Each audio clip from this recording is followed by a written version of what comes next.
നമസ്കാരം. ഇന്നത്തെ പ്രധാനപ്പെട്ട വാർത്തകളും വിശേഷങ്ങളും നോക്കാം. ആദ്യം മലയാള മനോരമയാണ്. റോഡ് സുരക്ഷാ വാഹന നിരീക്ഷണ പദ്ധതി പാളി, വഴിതെറ്റി GPS. സംസ്ഥാന കൺട്രോൾ റൂം പൂട്ടി, ജില്ലാതലത്തിൽ നടപ്പായതുമില്ല. 8 ലക്ഷം പൊതുഗതാഗത വാഹനങ്ങളിൽ GPS ഘടിപ്പിച്ചത് 4 ലക്ഷങ്ങളിൽ മാത്രം.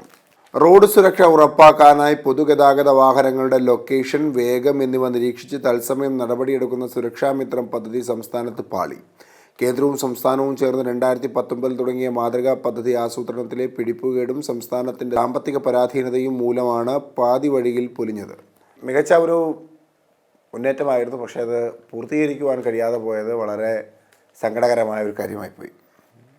സാക്കിർ ഹുസൈൻ ഗുരുതരാവസ്ഥയിൽ, മരിച്ചെന്ന പ്രചാരണം വാർത്ത പിൻവലിച്ച് കേന്ദ്ര വാർത്താ വിതരണ മന്ത്രാലയം. തബല മാന്ത്രികൻ ഉസ്താദ് അല റഖ സക്കീർ ഹുസൈനിനെ ഗുരുതരാവസ്ഥയിൽ US-ലെ സാൻ ഫ്രാൻസിസ്കോ ആശുപത്രിയിൽ ICU-വിൽ പ്രവേശിപ്പിച്ചു. 2 ആഴ്ചയായി അദ്ദേഹം ചികിത്സയിലാണ്. അതേസമയം അദ്ദേഹം അന്തരിച്ചതായി ഇന്നലെ രാത്രിയോടെ വാർത്ത പ്രചരിച്ചു. കേന്ദ്ര വാർത്താ വിതരണ മന്ത്രാലയം വിയോഗ വാർത്ത സ്ഥിരീകരിച്ച് അനുശോചന സന്ദേശവും പുറപ്പെടുവിച്ചു. ദേശീയ ചാനലുകളുടെ അടക്കം 10 വാർത്ത പുറത്തുവിട്ടു. കേന്ദ്ര വാർത്താവിനിമയത്തിന് വരെ തെറ്റുപറ്റിയെങ്കിൽ പിന്നെ മറ്റ് ചാനലുകളെ പറഞ്ഞിട്ട് കാര്യമില്ലല്ലോ. എന്തായാലും അദ്ദേഹം ജീവിതത്തിലേക്ക് തിരിച്ചു വരട്ടെ. അദ്ദേഹം ഇനിയും പുതിയ സംഗീതങ്ങൾ ഉണ്ടാക്കിക്കൊണ്ടേയിരിക്കട്ടെ. വീടണഞ്ഞില്ല ഹണിമൂൺ യാത്രയുടെ ആനന്ദം. അപകടം, നവദമ്പതികളടക്കം 4 പേർ മരിച്ചു എന്നുള്ള വാർത്തയാണ് മനോരമയിലെ മറ്റു പ്രധാനപ്പെട്ട വാർത്ത. 8 വർഷം പ്രണയിച്ച് വിവാഹിതരായ നവദമ്പതികളുടെ ഹണിമൂൺ യാത്രയുടെ സന്തോഷം വീട്ടിലെത്തുന്നതിന് 13 കിലോമീറ്റർ അകലെ റോഡ് അപകടത്തിൽ പൊലിഞ്ഞു. മലേഷ്യയിൽ ഹണിമൂൺ ട്രിപ്പിന് ശേഷം മടങ്ങിയ മല്ലശ്ശേരി പൊത്തേത്തുണ്ടിൽ നിഖിൽ ഈപ്പൻ, ഭാര്യ മല്ലശ്ശേരി പുത്തൻവിളയിൽ കിഴക്കതിൽ അനു ബിജു എന്നിവരെ തിരുവനന്തപുരം വിമാനത്താവളത്തിൽ നിന്ന് ഇരുവരുടെയും അച്ഛന്മാർ ചേർന്ന് വിളിച്ചു കൊണ്ടുവരുമ്പോഴായിരുന്നു അപകടം. ഇന്നലെ പുലർച്ചെ 4:05 പുല്ലൂർ മൂവാറ്റുപുഴ സംസ്ഥാന പാതയിൽ കൂടൽ മറിഞ്ഞക്കൽ ഗുരുമന്ദിരത്തിന് മുന്നിലുണ്ടായ അപകടത്തിൽ നിഖിലിൻ്റെ പിതാവ് മത്തായി ഈപ്പൻ, അനുവിൻ്റെ പിതാവ് ബിജു പി ജോർജ് എന്നിവരും മരിച്ചു. No one is above the law എന്ന തലക്കെട്ടോടുകൂടി ഒരു ചിത്രം പങ്കുവയ്ക്കുന്നു. തീരാത്ത വേദന എന്നാണ് ആ ചിത്രത്തിൻ്റെ തലക്കെട്ട്. ഹമാസ് തട്ടിക്കൊണ്ടുപോയി ബന്ദികളാക്കിയ ഇസ്രായേൽ പൗരന്മാരുടെ മോചനം വൈകുന്നതിൽ പ്രതിഷേധിച്ച് ഇസ്രായേലിലെ ടെൽ അവീവിൽ പ്രധാനമന്ത്രി ബെന്യാമിൻ നെതന്യാഹുവിനെതിരെ നടന്ന പ്രകടനം. അതിൻ്റെ ചിത്രമാണ് അവിടെ നൽകിയിട്ടുള്ളത്. മലയാള മനോരമ ആദ്യ പേജിൽ പ്രാധാന്യത്തോടെ കൊടുത്തിട്ടുള്ള മറ്റൊരു ചിത്രം കേരള ലാറ്റിൻ കത്തോലിക് അസോസിയേഷൻ്റെ നേതൃത്വത്തിൽ തിരുവനന്തപുരത്ത് ലത്തീൻ കത്തോലിക്ക ദിനാചരണത്തിൻ്റെ ഭാഗമായി നടത്തിയ പൊതുസമ്മേളനം ബിഷപ്പ് ഡോക്ടർ വർഗീസ് ചാക്കാലയ്ക്കൽ ഉദ്ഘാടനം ചെയ്യുന്നു. പാട്രിക് മൈക്കിൾ, ജോസഫ് ജൂഡ്, ശശി തരൂർ MP, പ്രതിപക്ഷ നേതാവ് VD Satheesan, archbishop Thomas J Netto, VV Rajesh, Biju Josie, M Vincent MLA തുടങ്ങിയവർ സമീപം. ജന്മഭൂമിയിലെ ഏറ്റവും പ്രധാനപ്പെട്ട വാർത്തയായി നൽകിയിട്ടുള്ളത് ചോദ്യപേപ്പർ ചോർച്ച, ഇടത് യൂണിയൻ അധ്യാപകർ സംശയ നിഴലിൽ എന്നുള്ള ഒരു വാർത്തയാണ്. ക്രിസ്മസ് പരീക്ഷാ ചോദ്യപേപ്പർ ചോർച്ചയ്ക്ക് പിന്നിൽ ഇടത് യൂണിയനിലെ അധ്യാപകരെന്ന് ആരോപണ വിധേയമായ ഒരു ട്യൂഷൻ സെൻറ്റർ ഇടത് യൂണിയൻ്റെ സമ്മേളനത്തിന് നൽകിയത് 25 ലക്ഷമെന്ന സൂചന. ഇടത് യൂണിയൻ അധ്യാപകരുടെ നേതൃത്വത്തിൽ നടത്തുന്നത് വൻകിട ട്യൂഷൻ സെൻറ്ററുകളെന്നും ആരോപണം. ട്യൂഷൻ സെൻറ്ററുകൾ വഴി തന്നെ ആയിരിക്കണം ചോദ്യപേപ്പർ ചോർന്നത്. എന്നാൽ ഈ തുക വാങ്ങിയതുമായി ബന്ധപ്പെട്ടുള്ള വ്യക്തതയൊന്നും ഇല്ലാത്തതുകൊണ്ട് ഈ വാർത്ത പ്രാധാന്യമേറതാണ്, പക്ഷേ പരിശോധിക്കപ്പെടേണ്ടതായിട്ടുണ്ട്. അഹല്യാസ്മൃതികൾക്ക് പുനർജനിയേകി ത്രിശതാബ്ദി ആഘോഷം എന്നുള്ളതാണ് മറ്റൊരു വാർത്ത. അതായത് ആയിരങ്ങളെ സാക്ഷി നിർത്തി ലോകമാത അഹല്യബായി ഹോൾക്കർ ജയന്തിയുടെ ത്രിശതാബ്ദി ആഘോഷങ്ങൾക്ക് എറണാകുളത്ത് പ്രൗഢോജ്വല തുടക്കം.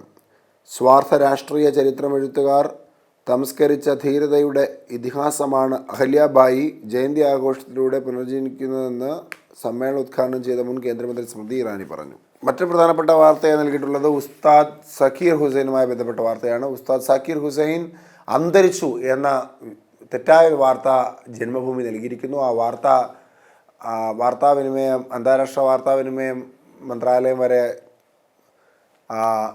തിരസ്കരിച്ചൊരു വാർത്ത.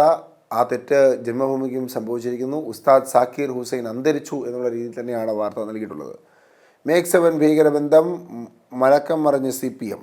മേക് 7 പിന്നിൽ മതതീവ്രവാദ സംഘടനകളെന്ന നിലപാടിൽ മലക്കം മറിഞ്ഞ് CPM. മേക് 7 പിന്നിൽ നിരോധിത സംഘടനയായ പോപ്പുലർ ഫ്രണ്ട് അടക്കമുള്ള സംഘടനകളാണെന്നായിരുന്നു CPM കോഴിക്കോട് ജില്ലാ സെക്രട്ടറി P. മോഹൻ പറഞ്ഞത്. ജമാഅത്ത് ഇസ്ലാമിയുടെ മതരാഷ്ട്രവാദത്തിൻ്റെ ഭാഗമാണിതെന്ന് അദ്ദേഹം ആരോപിച്ചിരുന്നു. എന്നാൽ മെക്സവനെതിരെ അല്ല, പൊതു ഇടങ്ങളിൽ വർഗീയ ശക്തികൾ നുഴഞ്ഞു കയറുന്നതിന് എതിരെയാണ് പറഞ്ഞതെന്ന് CPM നേതാവ് പിന്നീട് നിലപാട് മാറ്റി. അമേരിക്കയിലും അയോധ്യ ക്ഷേത്രം ഉയരുന്നു. അമേരിക്കയിലെ നിർമ്മിക്കാൻ ഒരുങ്ങുന്ന അയോധ്യ ക്ഷേത്രത്തിൻ്റെ മാതൃകയും ഈ വാർത്തയോടൊപ്പം ജന്മഭൂമി നൽകിയിട്ടുണ്ട്. ലോകസമാധാനത്തിനായി അമേരിക്കയിലെ ഹ്യൂസ്റ്റണിൽ പെയർലാൻഡിൽ സ്വാമി സത്യാനന്ദ സരസ്വതി ഫൗണ്ടേഷൻ്റെ നേതൃത്വത്തിൽ ആഗോള ഹിന്ദു സമൂഹത്തിനായി അയോധ്യ മാതൃകയിൽ ക്ഷേത്രം ഉയരുന്നു. 15-ാം നാൾ വിധി കാത്തുവെച്ചത് എന്ന തലക്കെട്ടോടുകൂടി അപകടത്തിൽ മരണപ്പെട്ടു പോയ നിഖിലിൻ്റെയും അനുവിൻ്റെയും വാർത്ത ജന്മഭൂമിയും നൽകുന്നു. ദേശാഭിമാനിയിലേക്ക് വരുമ്പോൾ, ദേശാഭിമാനി സബലിൽ ബുൾഡോസർ രാജ്, സുപ്രീം കോടതി വിധി കാറ്റിൽ പറത്തി എന്നുള്ള വാർത്തയാണ്. ഉത്തർപ്രദേശിൽ 4 മുസ്ലിം യുവാക്കളെ പോലീസ് വെടിവെച്ച് കൊന്ന സംഭൽ ജുമാ മസ്ജിദിന് പരിസര പ്രദേശങ്ങളിലെ വീടുകളും കച്ചവട സ്ഥാപനങ്ങളും ഇടിച്ചു നിരത്തി ആദിത്യനാഥ് സർക്കാർ. കയ്യേറ്റം ഒഴിപ്പിക്കലെന്ന പേരിലാണ് മുസ്ലിങ്ങളുടെ ഉടമസ്ഥയിലുള്ള വ്യാപാര സ്ഥാപനങ്ങളും വീടുകളും ഇടിച്ചു നിരത്തുന്നത്. ഇത് ഏതൊക്കെ തരത്തിൽ മറ്റു ബുദ്ധിമുട്ടുകൾ സൃഷ്ടിക്കും, കോടതി ഇതിൽ എന്ത് നിലപാടാണ് സ്വീകരിക്കാൻ പോകുന്നത് എന്നുള്ളതൊക്കെ വരും ദിവസങ്ങൾ കണ്ടറിയേണ്ടതാണ്. പത്തനംതിട്ട കോന്നിയിൽ അപകടത്തിൽ മരണപ്പെട്ടു പോയ നിഖിലിൻ്റെയും അനുവിൻ്റെയും മരണവുമായി ബന്ധപ്പെട്ട വാർത്തയാണ് ദേശാഭിമാനിയും മറ്റു പ്രധാനപ്പെട്ട വാർത്തയും നൽകിയിട്ടുള്ളത്. അപകടം നടന്നതൊക്കെ വിശദമായി പറയുന്നുണ്ട്. കാറും ബസ്സും കൂട്ടിയിടിച്ച് നവദമ്പതികളടക്കം 4 മരണം, മരണത്തിലും വേർപിരിയാതെ ഉറ്റവർക്കൊപ്പം എന്നുള്ളതാണ് അതിലെ തലക്കെട്ട്. ശിവഗിരി തീർത്ഥാടന കാലത്തിന് തുടക്കമായി. 92ാമത് ശിവഗിരി തീർത്ഥാടന കാലന സമ്മേളനത്തിന് തുടക്കമായി. മന്ത്രി കടന്നപ്പള്ളി രാമചന്ദ്രൻ ഉദ്ഘാടനം ചെയ്തു. ശ്രീനാരായണ ധർമ്മസംഘം ട്രസ്റ്റ് പ്രസിഡന്റ് സ്വാമി സച്ചിദാനന്ദൻ അധ്യക്ഷനായി. നിത്യഹരിത നായകന്മാർക്ക് ചലച്ചിത്രമേളയുടെ ആദരം മറക്കില്ലൊരിക്കലും എന്നുള്ളതാണ് അതിന് തലക്കെട്ടായി നൽകിയിട്ടുള്ളത്. മലയാള സിനിമയ്ക്ക് അനശ്വര കഥാപാത്രങ്ങളെ സമ്മാനിച്ച വെള്ളിത്തിരിയിലെ നായികമാർക്ക് സംഗമമൊരുക്കി തലസ്ഥാന നഗരം. 80 വരെ മലയാള സിനിമയിൽ നിറഞ്ഞു നിന്നിരുന്ന നടിമാർക്ക് കേരള രാജ്യാന്തര ചലച്ചിത്രമേളയോടൊപ്പം അനുബന്ധിച്ച് വെള്ളിയാഴ്ച നിശാഗന്ധി ഓഡിറ്റോറിയത്തിലാണ് ആദരമൊരുക്കിയത്. മറക്കില്ലൊരിക്കലും എന്ന പേരിലായിരുന്നു പരിപാടി. കുട്ടികൾ മാതാപിതാക്കളുടെ സ്ഥാവര ജംഗമ സ്വത്തല്ല, സുപ്രീം കോടതി. കുട്ടികൾ മാതാപിതാക്കളുടെ സ്ഥാവര ജംഗമ സ്വത്തല്ലെന്നും അവരെ തടവിലിടാൻ മാതാപിതാക്കൾക്ക് അവകാശമില്ലെന്നും സുപ്രീം കോടതി. മകൾ അവരുടെ ഇഷ്ടപ്രകാരം വിവാഹം കഴിച്ച യുവാവിനെതിരെ മാതാപിതാക്കൾ നൽകിയ കേസ് റദ്ദാക്കിയ മധ്യപ്രദേശ് ഹൈക്കോടതി വിധി ശരിവെച്ചാണ് ചീഫ് ജസ്റ്റിസ് സഞ്ജീവ് ഖന്നയുടെ ബെഞ്ചിൻ്റെ വിമർശനം. വിവാഹ സമയത്ത് പെൺകുട്ടിക്ക് പ്രായപൂർത്തിയായിട്ടില്ലെന്ന മാതാപിതാക്കളുടെ അവകാശവാദം തെറ്റാണെന്ന് കണ്ടെത്തിയ സുപ്രീം കോടതി വിവാഹം അംഗീകരിക്കാൻ പെൺകുട്ടിയുടെ മാതാപിതാക്കളോട് ആവശ്യപ്പെട്ടു. പെൺകുട്ടിക്ക് പ്രായപൂർത്തിയായിരുന്നു. കുട്ടിയെ തടവിലിടാൻ അവകാശമില്ല. സ്വന്തം കുട്ടിയെ കേവലം സ്ഥാവര ജംഗമ സ്വത്തായി മാത്രമാണ് നിങ്ങൾ കാണുന്നത്. എന്നാൽ കുട്ടികളെ അങ്ങനെ കാണാനാകില്ല എന്ന് ചീഫ് ജസ്റ്റിസ് രൂക്ഷ വിമർശനം ഉന്നയിച്ചു. ഇനി കേരള കൗമുദിയിലേക്ക് വരുമ്പോൾ, ഗുരുദേവ ദർശനം ലോകരാജ്യങ്ങളിൽ നിറയുന്നുവെന്ന് മന്ത്രി കടന്നപ്പള്ളി. ശിവഗിരി തീർത്ഥാടനത്തിൻ്റെ ഉദ്ഘാടനവുമായി ബന്ധപ്പെട്ട വാർത്ത കേരള കൗമുദി നൽകുന്നു. അപകടത്തിൽ മരണപ്പെട്ടു പോയ നിഖിലിൻ്റെയും അനുവിൻ്റെയും ബിജുവിൻ്റെയും മത്തായിയുടെയും വാർത്ത കേരള കൗമുദിയിൽ കൊടുത്തിട്ടുണ്ട്. കണ്ണീരിലാഴ്ന്ന മടക്കയാത്ര, 4 ജീവൻ കൂടി നടുറൂട്ടിൽ പൊലിഞ്ഞു എന്നുള്ളതാണ് അതിൻ്റെ വാർത്ത. അതിനോടൊപ്പം തന്നെ നിഖിലിൻ്റെ മൃതദേഹം കോന്നി താലൂക്ക് ആശുപത്രിയിൽ നിന്ന് പുറത്തെടുത്തപ്പോൾ പൊട്ടിക്കരയുന്ന അമ്മ സാലി മത്തായിയും ബന്ധുക്കളും. റോഡ് അപകടം കുറയ്ക്കാൻ ആക്ഷൻ, വളരെ പ്രധാനപ്പെട്ടൊരു വാർത്തയാണ്. റോഡ് അപകടങ്ങൾ കുറയ്ക്കാൻ നടത്തിയ പഠന റിപ്പോർട്ടുകളുടെ ശുപാർശകൾ അടിയന്തരമായി നടപ്പാക്കാൻ സർക്കാർ തീരുമാനിച്ചു. ആലപ്പുഴ കളർകോട് 6 മെഡിക്കൽ വിദ്യാർത്ഥികളും പാലക്കാട് കരിമ്പനയമ്പാടത്ത് സഹപാഠികളായ 4 സ്കൂൾ വിദ്യാർത്ഥികളും ഇന്നലെ കോന്നി മുറിഞ്ഞക്കല്ലിൽ നവദമ്പതികളടക്കം 4 പേരും വാഹനാപകടത്തിൽ മരിച്ചതാണ് സർക്കാരിൻ്റെ കണ്ണ് തുറപ്പിച്ചത്. സാക്കിർ ഹുസൈൻ ഗുരുതരാവസ്ഥയിൽ എന്ന രീതിയിൽ തന്നെയാണ് കേരള കൗമുദി നൽകിയിട്ടുള്ളത്. തലവര എന്ന കാർട്ടൂൺ പരമ്പരയിൽ സമൂഹത്തിലെ തെറ്റായ പ്രവണതകളെല്ലാം പോലീസിനുമുണ്ട്. മുഖ്യമന്ത്രി, പോലീസുകാർക്ക് എന്താ കാര്യം തെറ്റായ പ്രവണതകൾ ഓരോന്നായി പെറുക്കിയെടുക്കാൻ? ചിത്രത്തിലെ ഒരു ഡയലോഗുമായി ബന്ധപ്പെട്ട കാർട്ടൂണൊക്കെയാണ് നൽകിയിട്ടുള്ളത് കേരള കൗമുദി. മാധ്യമത്തിലേക്ക് വരുമ്പോൾ, കേന്ദ്രത്തിൻ്റേത് പകപോക്കൽ എന്ന് മുഖ്യമന്ത്രി പറഞ്ഞതുമായി ബന്ധപ്പെട്ട വാർത്ത. സമ്പൽ ബുൾഡോസർ രാജ് എന്ന തലക്കെട്ടോടുകൂടി സമ്പലിൽ മുസ്ലിം ആയിട്ടുള്ള ആളുകളുടെ കടകളും വീടുകളുമൊക്കെ ഒഴിപ്പിക്കാൻ തകർത്ത് കളയുന്നു എന്നുള്ള വാർത്ത മാധ്യമത്തിലും നൽകിയിട്ടുണ്ട്. മേഘ് 7 പറഞ്ഞത് വിഴുങ്ങി പി മോഹനൻ എന്നുള്ളത് ഒരു കാർട്ടൂണോടുകൂടി മാധ്യമത്തിൽ വലിയ പ്രാധാന്യത്തോടെ നൽകുന്നുണ്ട്. വിദ്വേഷം പ്രസംഗിച്ച ജഡ്ജിയെ വിളിപ്പിച്ച സുപ്രീം കോടതി. മുസ്ലിങ്ങൾക്കെതിരെ വിദ്വേഷ പ്രസംഗം നടത്തിയ അലഹബാദ് ഹൈക്കോടതി ജഡ്ജി ജസ്റ്റിസ് ശേഖർ കുമാർ യാദവിന് ചീഫ് ജസ്റ്റിസ് അധ്യക്ഷനായ സുപ്രീം കോടതി കൊളീജിയത്തിന് മുന്നിൽ നാളെ ഹാജരാകാൻ നിർദ്ദേശം. യാദവിനെ ജഡ്ജിയുടെ പദവിയിൽ നിന്ന് നീക്കാൻ കപിൽ സിബലിൻ്റെ നേതൃത്വത്തിൽ 59 എംപിമാർ രാജ്യസഭയ്ക്ക് ഇംപീച്ച്മെൻറ്റ് നോട്ടീസ് നൽകിയതിന് പിന്നാലെയാണ് കൊളീജിയം വിളിച്ചു വരുത്തുന്നത്. റോഡിൽ വീണ്ടും കുട്ടക്കുരുതി, കാർ ബസ്സിലേക്ക് ഇടിച്ചു കയറി 4 മരണം എന്ന തലക്കെട്ടോടുകൂടി നിഖിൽ, അനു, മത്തായി, ബിജു എന്നുള്ളവർ മരണപ്പെട്ടു പോയ വാർത്തയും മാധ്യമത്തിൽ പ്രാധാന്യത്തോടെ നൽകുന്നു. പ്രണയം തുടരുന്നു മരണത്തിലും എന്ന തലക്കെട്ടോടുകൂടി അനുവിൻ്റെയും നിഖിലിൻ്റെയും അപകട മരണവുമായി ബന്ധപ്പെട്ട വാർത്ത മാതൃഭൂമി വലിയ പ്രാധാന്യത്തോടെ നൽകുന്നു. ജഡ്ജ് ഹാജരാകണമെന്ന തലക്കെട്ടോടുകൂടി വിദ്വേഷ പ്രസംഗം നടത്തിയ ജസ്റ്റിസ് ശേഖർ യാദവ് സുപ്രീം കോടതി കൊളീജിയത്തിന് മുൻപിൽ ഹാജരാകണമെന്നുള്ള വാർത്ത മാതൃഭൂമിയിലുമുണ്ട്. രാത്രി ബന്ദ് 15 വർഷത്തിലേക്ക്. വയനാട് വഴി മൈസൂരിലേക്ക് ബാംഗ്ലൂരിലേക്കും പോകുന്നവരെ ബുദ്ധിമുട്ടിക്കുന്ന ബന്ദിപ്പൂർ രാത്രിയാത്രാ വിലക്കുമായി ബന്ധപ്പെട്ട കേസ് ഈ വർഷവും തീർപ്പാവില്ല.